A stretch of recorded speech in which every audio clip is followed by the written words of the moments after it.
Experience பண்ணியிருக்கீங்களான்னு தெரில. எல்லா வீட்டில் எல்லோரும் நல்லா சைலண்ட்டாக இருக்கும். புதுசாக ஒரு ஆள் வந்தோன்னே எல்லாரும் அழுவாங்க.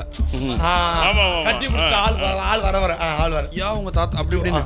அப்போ எல்லாரும் ஓரளவுக்கு அழுது இப்படியா கடல் மாதிரி புயல் அடித்து ஓஞ்ச மாதிரி இருக்குது. ஒரு ஆள் வர்றாப்புல ஆம்பளையாள் உள்ளே வந்து என்ட்ரு ஆகுறாப்புல. என்ட்ரு ஆனால் எல்லாரும் கிடந்து கட்டி பிடிச்சி ஐயா உன் தாத்தா அப்படி இருந்தார் இப்படி இருந்தால் சரியான அழுதுக்கு இவனுக்கு சேர்ந்து அழுக வந்துடுது. அப்படி ஒரு அழுக இவனு சேர்ந்து அழுதுட்டான் துக்கம் தாங்க முடியாமல். கடைசியில் பார்த்தா ப்ரீசர் அட்ஜஸ்ட் பண்ண வந்தவன் எப்படி அந்த மாதிரி என்னப்பா யாருப்பா நீ அப்படின்னு. இல்லை இந்த ஃப்ரிட்ஜுக்கு ப்ரீசர் அட்ஜஸ்ட் பண்ண வந்தாள்னா அப்படிங்கிற மாதிரி. அப்புறம் பார்த்தா வந்துட்டு போனதுக்கப்புறம் உண்மையான ஆள் வந்தாலும் அழுக மாட்டாங்க. ஒருவேளை மாலையில கலட்ட வந்திருப்பாங்க. அந்த மாதிரி ஏகப்பட்ட கண்டென்ட் செமையா இருக்கு.